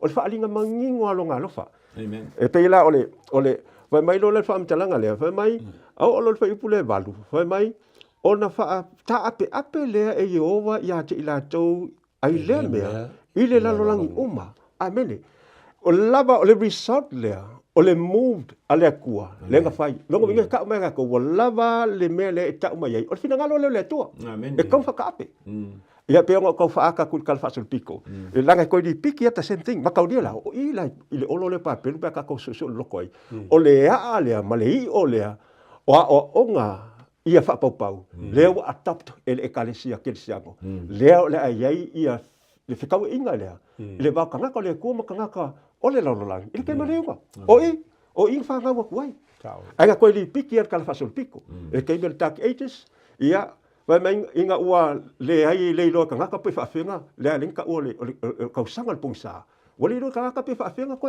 mo se inga ko intervene le ko a fio ma le ko langa loko reformers e ko ele akia e ma ko foka inga le kala le i ko kongo ngaka ia o sai tia ele ma mlama ia o le result inga ua uma ka sifiku i valo fa ka fe kanga ka fia ele o foi ele o Amerika le ngia Amerika ma ka ri o malo nga kanga ka inkia ai o kanga ka ia le o ngia le malo Amerika o kanga ka ke siang fa ka fe mai o finga ngalo ngole kua ia o ese mai ngari south il ka ape ese mai ai sea anga fa pe ngo foi pe o e fe oki uma ile o la fa ele mo le o la fa o a o ila le nga fa ngau mai lo ia makupunga mai e kalisia ke siang kupunga mai e kalisia sfiku le o sala lau le kalisia sfiku mamo foi ka ko ia ku ngi pasifika ia le ngo o finga ngalo le ku ele ma le ku ka fio le nga anga fa pe lava o se mea lai o finga ngalo le ku e kaunga nga foi nga mau popo ma ia fe fangi ma ia loko kasi kanga ko le ku anga fa pe o lai lalo le influencer le ku se mangu o se mele le langa e uma lo ka apelo fa finga le ku al mele le la ko i piki fo il ke muli le ka ko ke fa ai ngai le pule le e kam fa ku fa kasi la lang fa mo popo amen a fa mel fa ma kala al ku spa ia il fa alinga nga sumal bad ele ole alingi ele la angelu le ka lo ko ingo le lang le angelu sa wa le lang o ko ya fio ole a ko ya fio mai ai Yesu le wanga muli e ko influence kanga ka le ku e fa i lo le kala le dei inga ia mafai o fa ali liu kanga ko o le kua laisi e kalisia ia i kongo le ole upumongia le kua o le fesidi o le ala se ka ua mo ka ko il keminge ia ka ko kikiro le meng fa Yesu inga ua fekala Yesu yongo so o ko kikia o le kain o ke ko fo ye lo kama ia fa mbel kala lo so o fa ngo le uli o le fia manga e ese Yesu avengi ia al finga ngalo Yesu a ko fo il kama fa le leia la ko wa mio il sfulu aso le ia o nga fa ko amo le la ko le ngang pa ia o le kai mi nga ese Yesu ka apele o ia mo la ko kai nga ngang pa ia ngala ko fa solo lo le kala le ma alwe o ngise o la ko nga au mo le aku Asia nga au o le Middle East ia sau i le kula le Afrika ia mo mai ngisi i le foi le vaga le Europa le aku Europa ia le fa solo mai al kala le o mal kai minge ole method ale kua ele ka kau on ka ko suia so ia ka ko foi lai kongo ka ko e kalisir kai minge o manga ye lo fa lo longo el proclame fa fa au le ko sanga le ke ngai ole aim inga ia ka ma fai le mesili e fa aku loku i so o se nguu ka ikasi i ko kongo Amerika Samoa at least ye o ya kia uia e paunga le awala e mawhai ei o ngā soore kala lei kongo Amerika Samoa which is o se awala lei which is o lea e ka mawhai e follow i le plan a le kua inga i mawhai o ngā effective le finga ngalo le kua mo le whaaso o inga le kala lei inga i ka penga ka uma mo le wha mo le koifio mai longa winga e leo se mele lei kako ngofo pe kako comfort zone wa isi ka ngaka wa pe so le o le mfinga ko e se langa ua o le kalisia le nga mako liu loko mai mako o le kalisia le nga ola mai o le kalisia le walu ia kupe o le kalisia le walu le afo le mako ainga ai e manga o mia le kua e kakau o fa sala lau le kala le e le kako kukula i fa sol finga le kua ia o sa le ko fa popo fa tai no ma lo fa tai i lo sunga ia o te lo le au mai moe ma lo fa fonga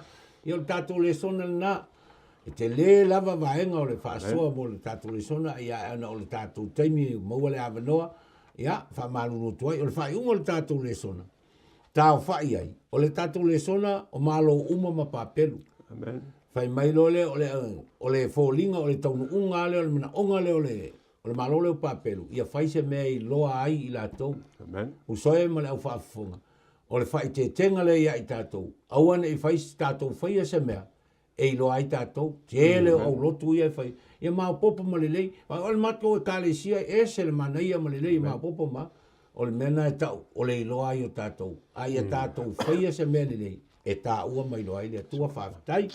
Whai unga nal tātou le sona wha moe moe. Ia o le ase le atoa o le au whai ngā luenga mai vai. Wha moe moe le ngāngo le tua na te wha atoa i o tō whinangalo. Ia le mātou tau mwhainga le nei tai au. A ia manu te le ina le tātou o whaafonga me le au mai moa. Wha moe moe mo nā vai aso. Mo le atu tō soi fua me le tātou ola. Tātou tō e whita pa ia i tātou le sona nei o le wha moe moe. A la au whai le tātou talo. Whaafitai tele lo mātou o tua, o tau nuk manuia mai le mātou whaasoa i whaai unga le mātou le sona. Ia ua mai ale vaenga le tangata le tua, wha mole mole. Talo le ngang pa i o lau fio e whesoa soani i au tangata. Wha matala atili au fio. Nga ia tō sina ni se saunia mo lo malo o tau lata mai.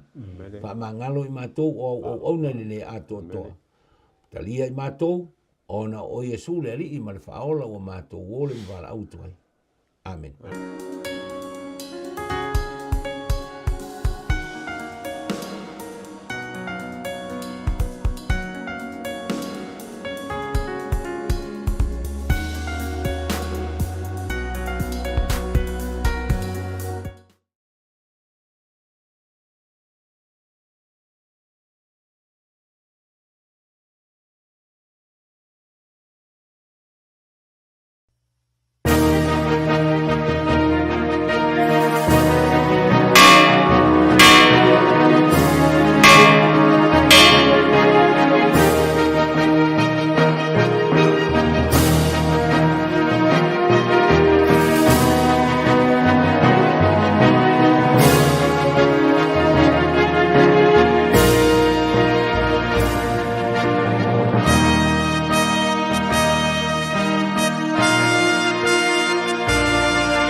nganga maulalo mo ai foi nei lao e fa felo ai fa talo fa tuai le pa ia ma le mamalu o wo mai masani ai mai se lo fo yo o lo mai moina ia le nei fo ia va no o le fa le nganga mo tato maftanga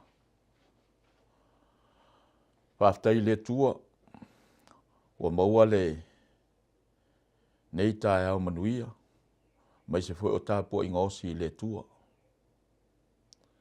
E moni ai a le poto, pese Solomona le mta upe lua, alfui upe wha. Nei au mai a ui le fale waina, o lana fua i urunga, o le alofa lea. Fale waina o le ata o le lalolangi ang sala. Peitai, o le atua lawe ai, pei o na tautala i le poto, na ia o mai i tātou, o tātou maua fia i nei tai au, vi ia le tua. O te manatua le ata o tō sā ma whai ngā, a le tātou au ngatasi le tāpua inga i le so, i le vi inga, o ma malu, ma whaane ene enga, i lo tātou atua, o le na pongai ai le manuia ma le nei tai au, a o tātou sāu ni tātou te osi taulang atu, ma tātou tāpua i a te ia. Mo le tai au nei wha manuia le tua, i lau whaafonga anga, ma ia whaatanga i le tua lo nā nganga, e ala i lo fina ngalo tāpua ai, tātou te whaalongolongo i lana fionga. Tai au nei, wala awinai lo tō mamalu, ma lo tō pa ia, o le a tātou o wai whaatasi le nei sauninga, e ala i le vi inga o le tua.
o le au whaia le tātou talo. Lo mātou ta mai o i langi. E moni lava, o laua fio o le atua silisili, o le atua matautia. Ai mātou te whaftai atu. E ui ia sā ma ia whai ngā o laua fio. Aua e whaatangaina le tangata ang sala mātou te wala uina oi o le atua pa ia. O lo mātou ta maa. Whaftai foi wa e whaatangaina lo lava fina ngalo. E te wala uina ai i mātou o lau whanau. E tele mano noa ini mea mātou te fia whaftai ei le atua. Pangā lea e onge la mātou ngangana. Ai whaftai tele mo mea uma. Sa valinga whaale wā yaso. Le o mātou ting tau nuu mai le ai, le aso muri muri, vi ia lau fio, I lo wanga le lei I o tangata. I eil tul tununga ma le le masol salo, o lo manuia le nei motu ma le nei tunu o Amerika Samoa. O lo manuia ta I o le malo, sili lea o lo manuia le mamalu o le uwhainga luenga, I fata ese o lo ofofonga ina ai lo fina ngalo. O le nganga leo le whaafitai lo fio, manuia le nei tunu e ui ina pesia I whaamai. Ai whaafitai lea tua I lo walofa, wa mafu ai o na iti, tala I mala, ai wa mātou sapi I lo fio I o manu mau manuia, vi ia lo fio. Mo le nei tae ao lea tua, tu ina atu I o ao le nei tapo inga, ma le nei o si ngā tāu langa. Ina ia mātou langona ina, le ava ma le mingao, o a mātou tāpua inga. Ma ia avea ia mātou tāpua inga o se manongi le lei I lau whaafonga mai. Ma e fia whaafa, o fonga ma e fia sila iai. Tālo le tua le nei tae ao, whaamone mole, whaama ngalo I mātou. Te leo mātou si sema le anga le tua, ia ea lofa, whaama ngalo I mātou. Mātou tui nātua I whaapitoa le nei tae ao, lofa ngia e lau fio. To e tui nātua I le nei whainga māloa Amerika Samoa iau tai. Ia iai le whaamalumalunga alo nganga. Ia e whaamanuia I fuafuanga o lo tāpena o wale manuia o tangata o le nei tunu. Ma ia maua ai so vi inga. Whaamanuia lau fio I lau whainga luenga. O whea lava le whata. Ia iai lau sosoani o mātou mawhau. Ina ia mātou launga ina lau whingalo. E ala I le mea wa e whingalo ai. Ina ia whirifiri le tangata. Mo le ola e whawawau. Tālo whamanuia I le nei tunu. Mai lava ie mātua. Se ia o I whana witi. Whamanuia mai lau fio I la mātou tāpua inga le tae o nei. Ona o lousu a whapele o mātou tālo toi nei. Amen. O le avala wina ma le whaaloalo, tātou e kālesia, o le awanoa le nei o le tātou whainga tāulanga. Have you ever wondered about the meaning of the word holy? Holy in the Bible means set apart for a sacred purpose. There are things that God establishes in the Bible as holy. Some examples are God Himself, angels, His tabernacle, His law, His people, the Sabbath, and the tithe. What few Christians know is that offerings are also considered as sacred or holy. The two expiatory offerings and the sin and guilt offerings, for example, are regarded as most holy. The grain and food offerings are described as the most holy part and sacred. Because offerings are so important, Solomon teaches us to worship God with them whenever we receive income. He says, "Honor the Lord with your wealth, with the first fruits of all your crops." Then, God promises through Solomon, "Your barns will be filled to overflowing, and your vats will brim over with new wine." In ancient Israel, through the giving of offerings, God's children worshipped Him as giver of all and affirmed Him as Lord. They acknowledged Him as owner, provider, and sustainer, showing allegiance and willingness to obey, supporting the holy ministry, and being a blessing for many. God set the amount or value of some offerings, and for others, God left it to the worshippers' discretion. Nonetheless, the general principle was always to give in proportion to what one has received, and to give the very best to God. According to the Bible, offerings should be returned to God as regularly as the tithe, every time He blesses us with an income or increase. We refer to these regular gifts as promise, because as with the return of the tithe and the keeping of the Sabbath, offerings will only be consistently given to the Lord if there is a purpose in the heart, a firm decision, a promise made in advance, in prayer before Him.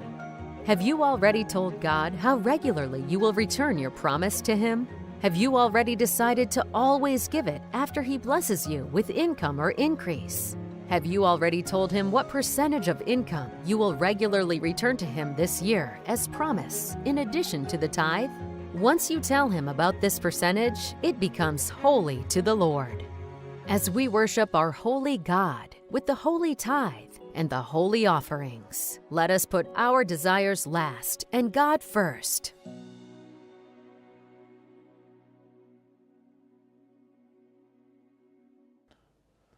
Nā tātou te talo. Whaaftaile tua mō le nei sapati. Whaaftaile tua mō tangata wa e wala wina mātou te tāpua i atu. E iei fwoi whaaf, le talitonunga o lo whaafonga nisi. Mō le nei tae au e fia whaafonga i lo fionga. Au mātou whaaftai whaaptoa ono sifurua i mataulanga. O whaafo i mai e lau e kāle sia malou nuu. Whaai loa tua i lau fio, lo lātua nganga whaaftai, i le lasi o whaamanuianga.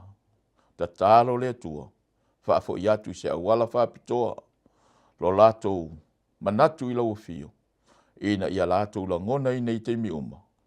O le a mātou te whai atua, e sa saa mai e lau fio manuia ia i mātou mo mātou ainga. Whaamanuia le nei whai ngā tauranga, i lau suafa Yesu. Amen.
O le whaia le tātou whāsoa i le nei tae au.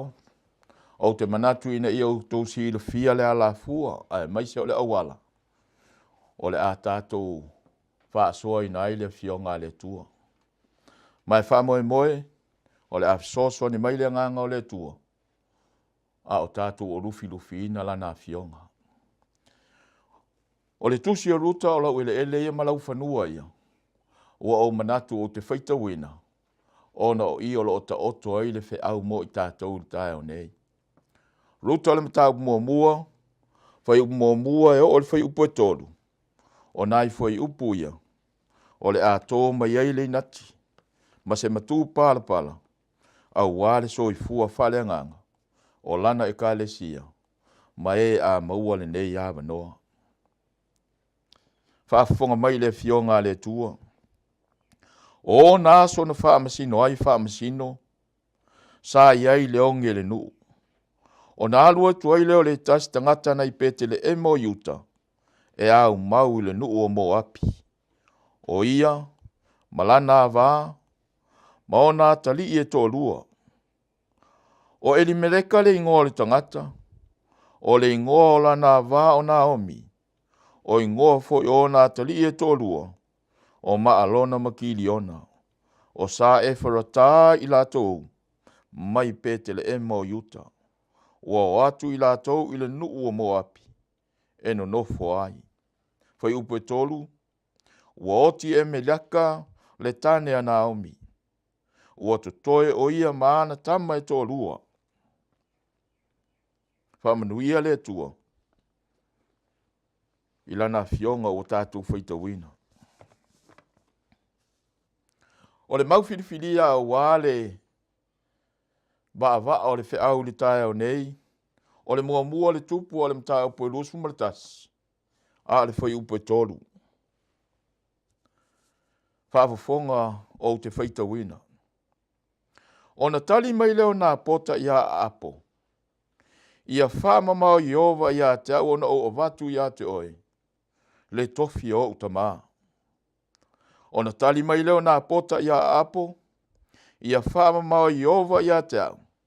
Ona o watu ia te oe. Le tofi o utama. O le autu mo le tātou wawa onga li tae au nei woe. O lou fasino manga. O le tofi lea mai le tua. O lou fasino manga. O le tofi lea mai le tua. E le tau siringia i lau whaafonga anga Samoa. Le tā ua o le sio manga. Ai maise o le fasino manga o le tangata Samoa. E pele mawau li tangata Samoa. Lau ele mawhanua.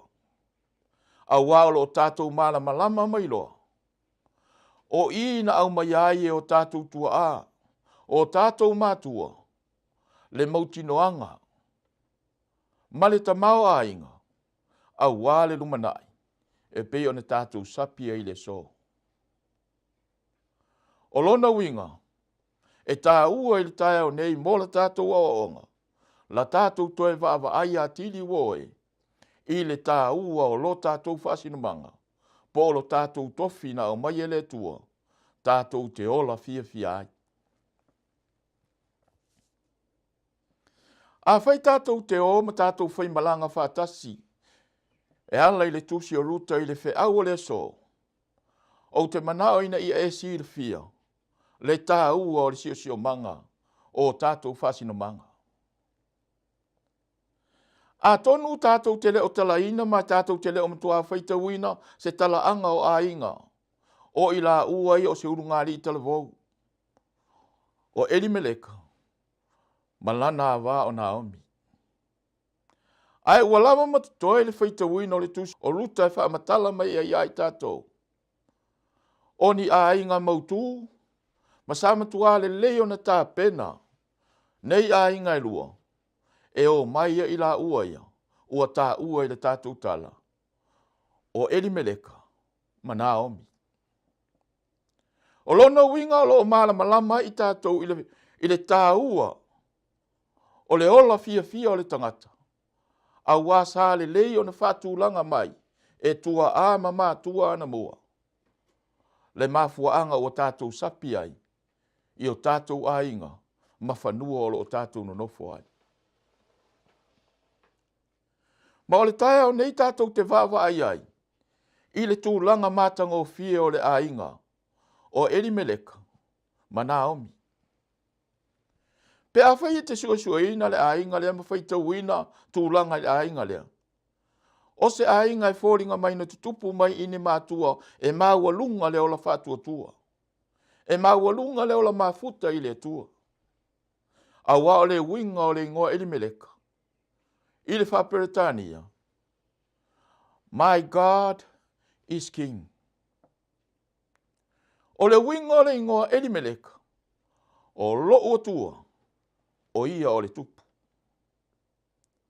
Ai le winga o le ingoa Naomi. Pe o ne tā ua le whai upo lusu maletasi.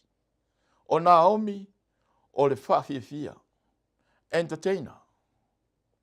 O lona winga o le manatu a toa o mātua o ila ua ia. Si itia le tua. Wha aea le tua. A wā o le winga o le ingoa o ingoa ila ua. O ingoa e pipi atu. I winga o tangata whaatua tua. O manuia e malama lama e whaavae mai le tua. Wā o Naomi, o le winga o le upwhawhiawhia. Pe a whamatala ina, e ila tauna suesu e ina, winga o neingoa. O le winga o le ingoa Naomi o whawhiawhia.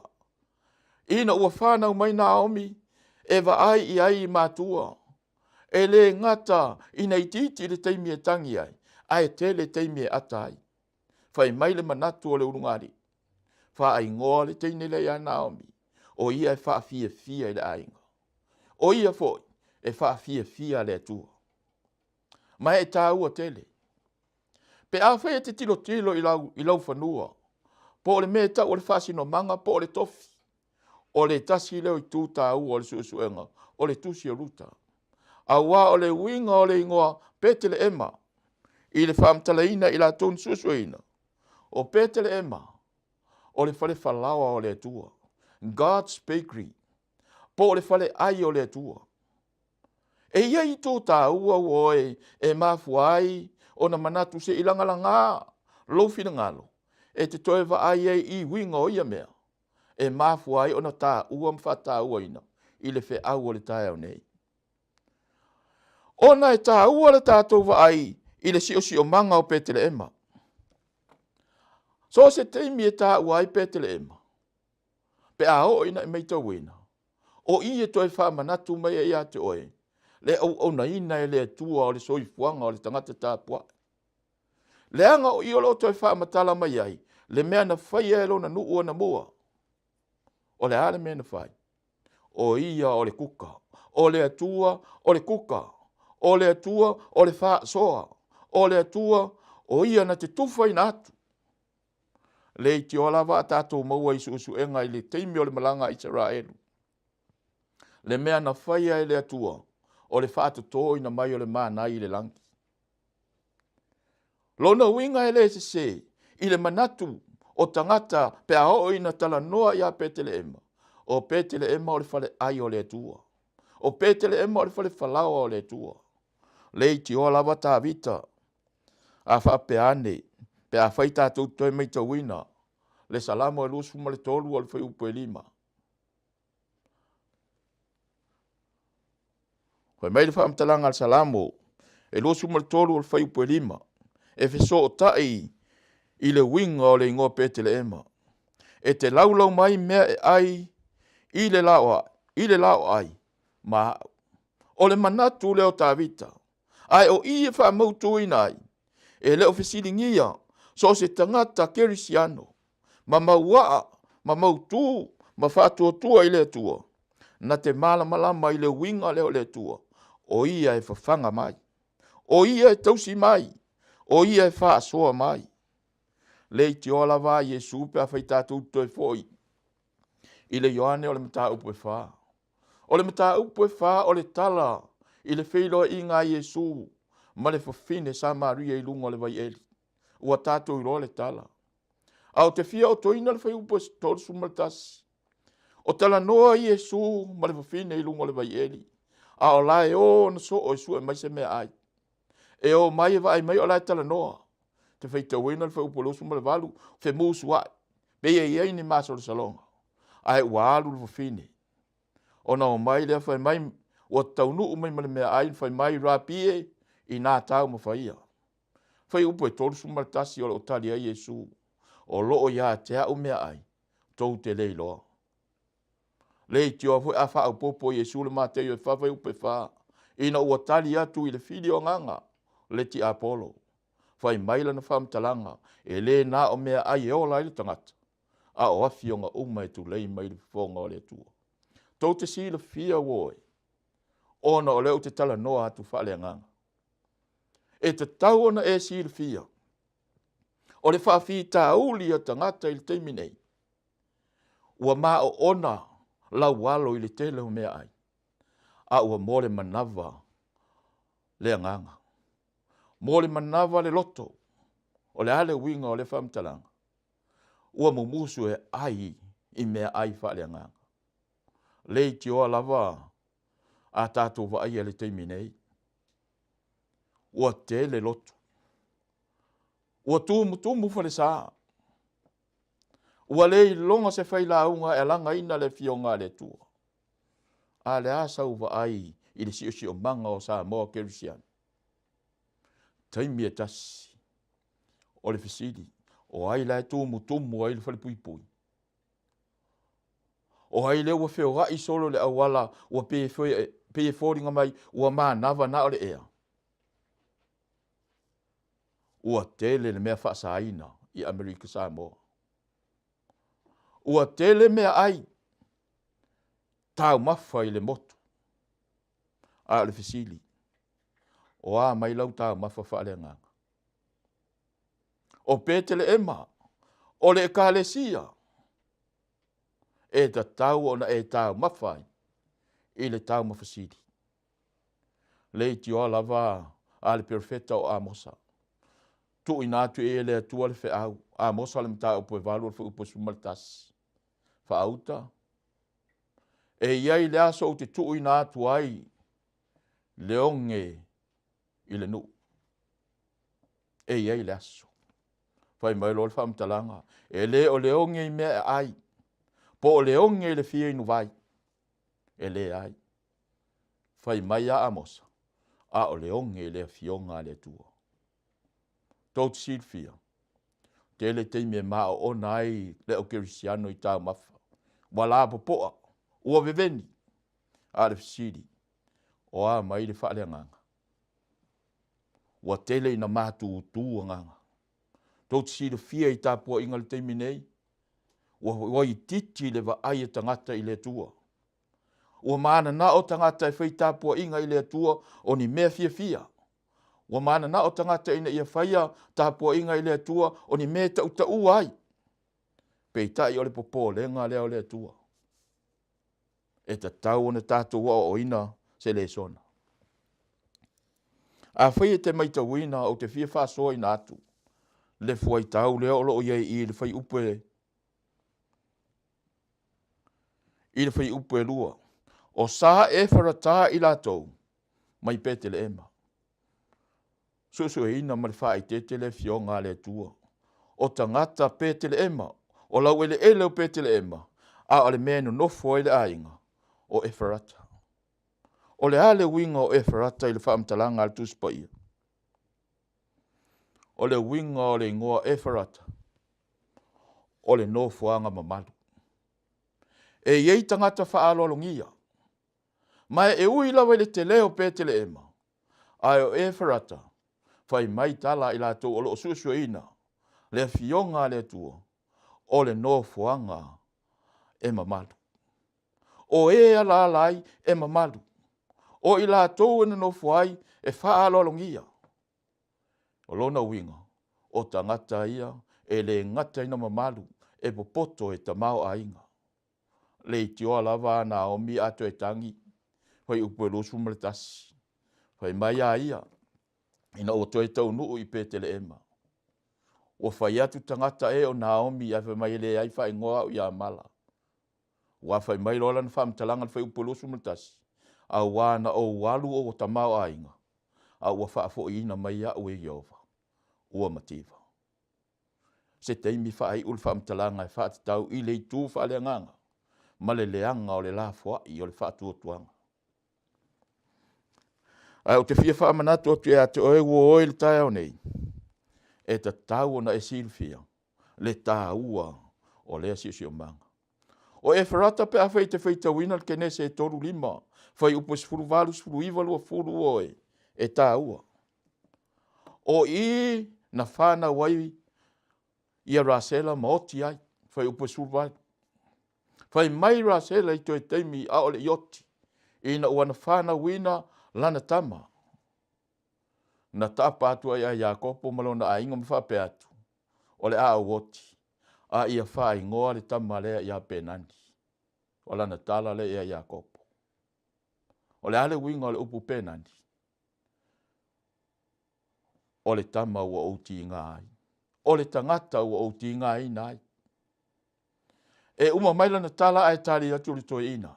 Pe te whaita wina lawa le wha upu sul valu. Ai whai mai Iakopo. Le ai rasela. Oti oe. Ai whai ngoa le tama le ia peni amina. La saanga tu ai I tūlanga mawhatia le si o manga oe ai ola I male tamaititi lea. O le winga o le ngō peni amina. O le atalii o le ulima tau matau. Mai ta ua tele. A whaita wina le matau pule whai upelus fulu.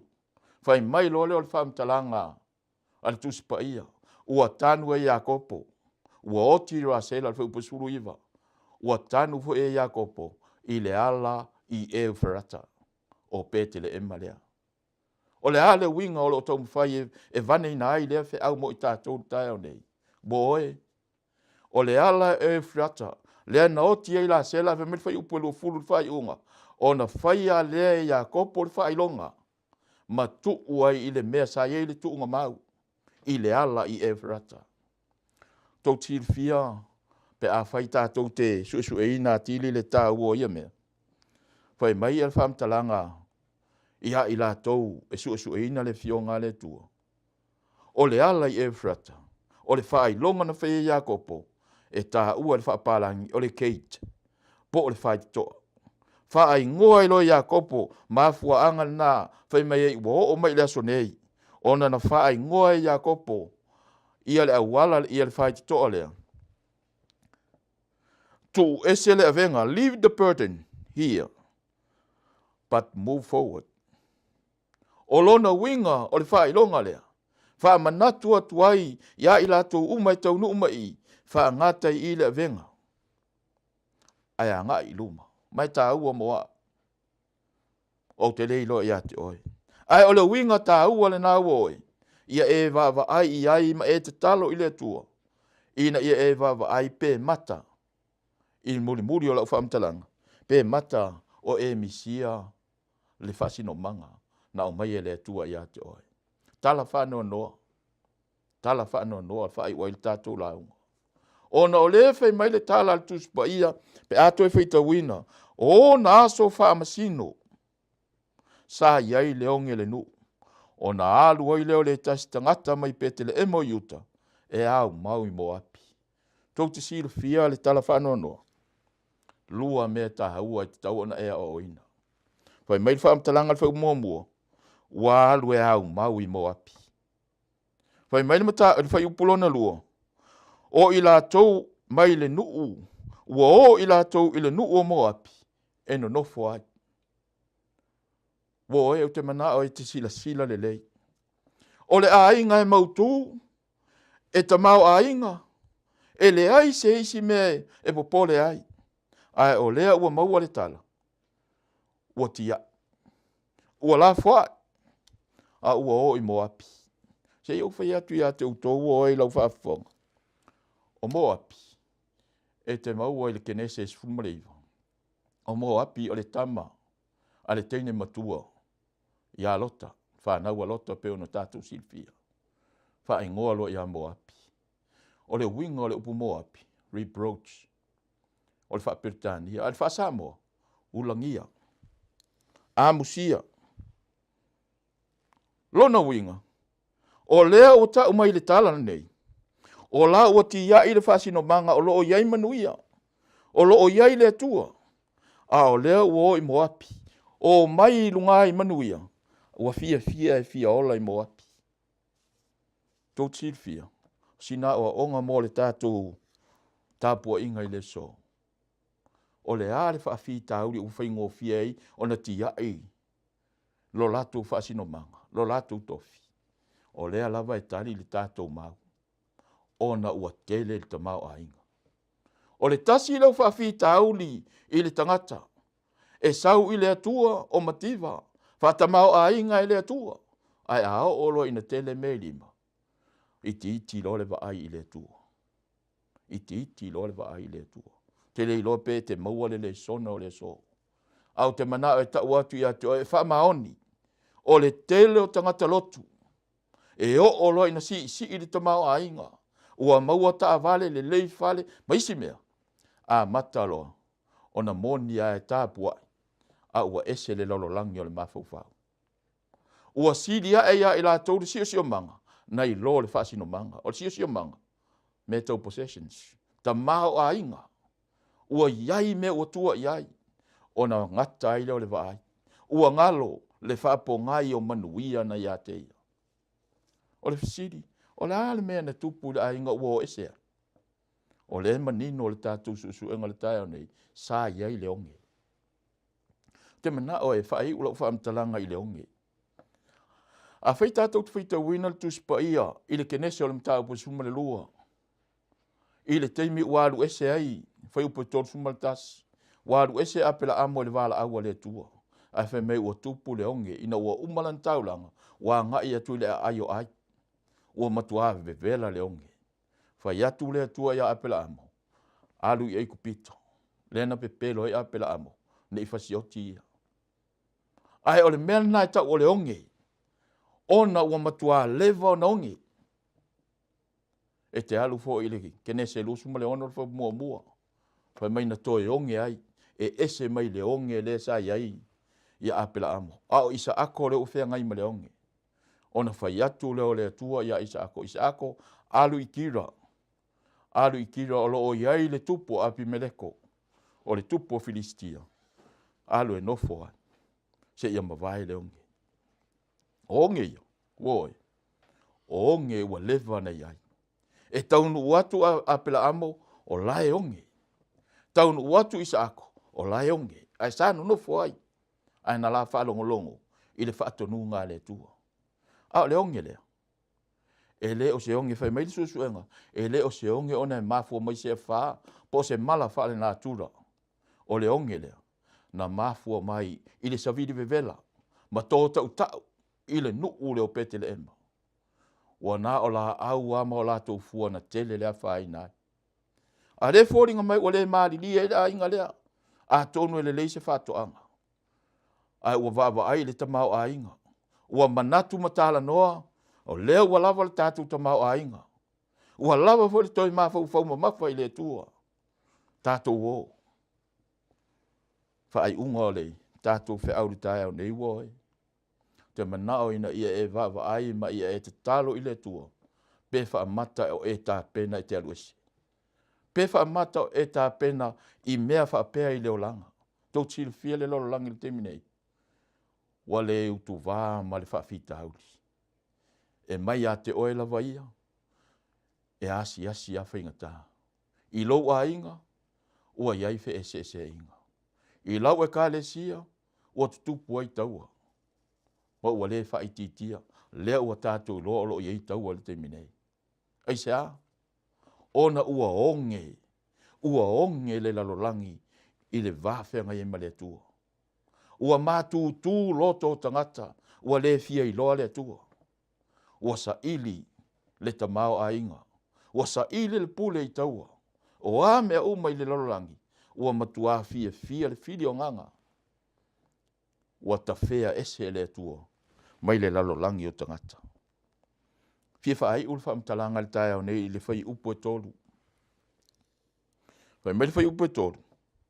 Ua oti e meleka le tane ana aumi. Wo e tā ua lava le vaenga lea o te fia whaai uina ai. O Moapi. O le sao le tonga o le angasala. O le sao le tonga o mea ai. O le sa o le tonga o so se me te whiawhaia. A wai le iloa le atua. E le iloa le atua. Tangata e tā puai i tupua. E le anu fo iso lātou teimi le te le o lātou wola ini tā pua inga. E whai iane me manatu ali tangata ia. O le ale tala le ua wha matala ina mai. Ua oti e mileka. E li mileka le tane ana aumi. O le ase winga wha le nganga mo tātou o le whai wina le tautalanga le tae au nei. Tau til fia en meleka. A o tala vou, masusufi lo na o langa. Ili a matanga o le la ainga. Sa mau o lunga lo na wha le nganga. A ua sa wha ilo e lunga o le tamau a inga. Ma le pule i me tele. Mou lo le wha le nganga. A ua ola wha le tino. Se o whaita watu wha mole i ale. Wha amtalanga le ale. Ale tusipa ia. O mol kol nito le mta upo rua fa upo sumal fa. Se e watu ai le fe au lea mo oi. E le talia e le tangata fa ali tino mea le nganga o le tua. A wā o mea valea ia te ia. Tauti le fia woi. O le ato e meleka o le teitei malanga. O le ato o le pao o le fa ali tino. Pao o le fa ali tangata. Fa ma wa lunga ma manatu ese wa yai. Waru ese le nganga o le tua. A ua pu lea e ia lona lava loto. Ua manatu ia le me fai. Ua fia i le olanga fa mo api. O le fisiri. Fa mata i le fa pena lo te imine. A ua o ngai fisoswani mo tato. Fa mata i te le o yei tono le tapua inga. A ua mo api lo mafofa. Wa e fuatia me uma. O le whautuanga mo oe. Ia e wha i tete i le sila whangane tua. A whai wa avea i tātou mkerisian. Ia tātou iloina. E le i uvale le vala aua le tua. Pe a tātou tū mawai. O lo tātou whasino manga o le ekalesia. O tātou manuia o le tua. Aise a. A wae ala o na tātou te li tonu i tāpua inga. Ona o tātou te tonu o le atua whaola. E le mawhai. Ona whaola ina le tangata. Pe a tāpua i le whaatuatua.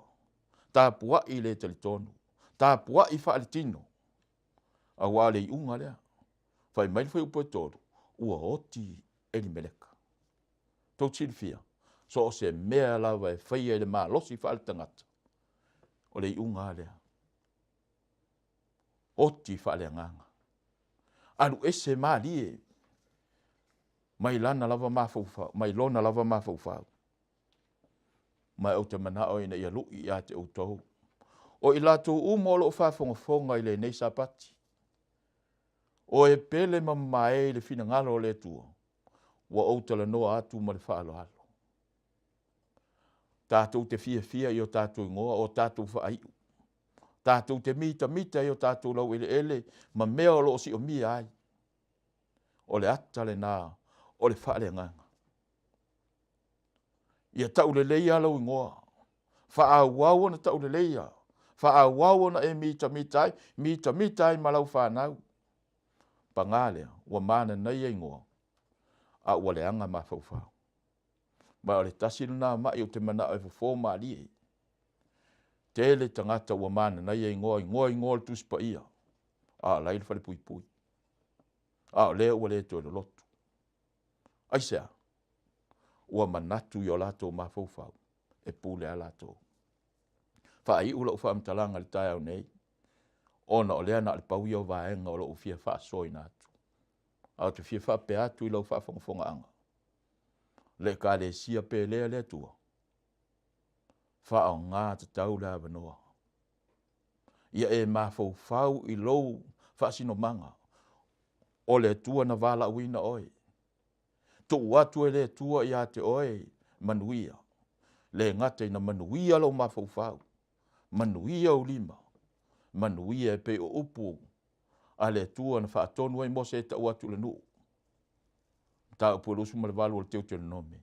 E manuia oi pe a e alu. e manui o e pea e sau. Wo e te maliwa ua e mativa. E au noa ma se isi whailong fisiri. O le ale tala Naomi na o walu o ta mau ainga.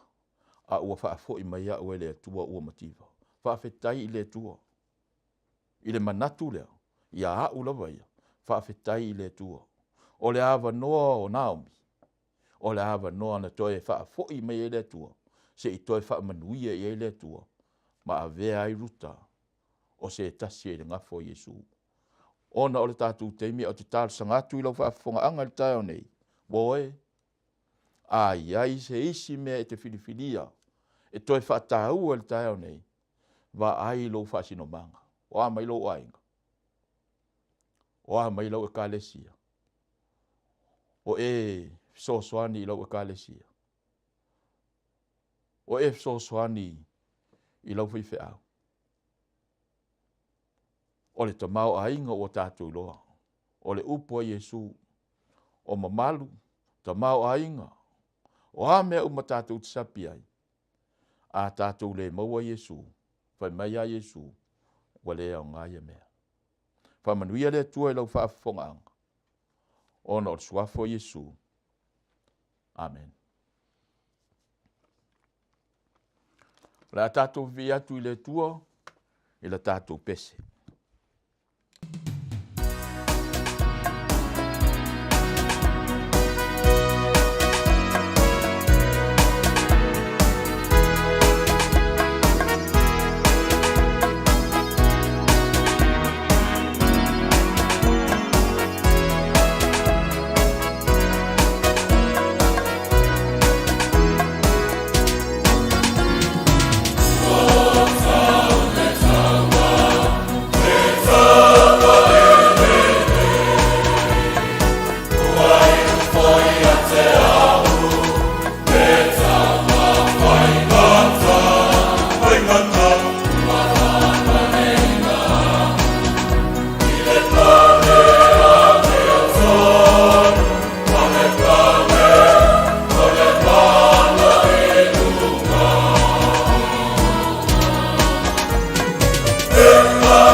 whaia le tātou tālo whai.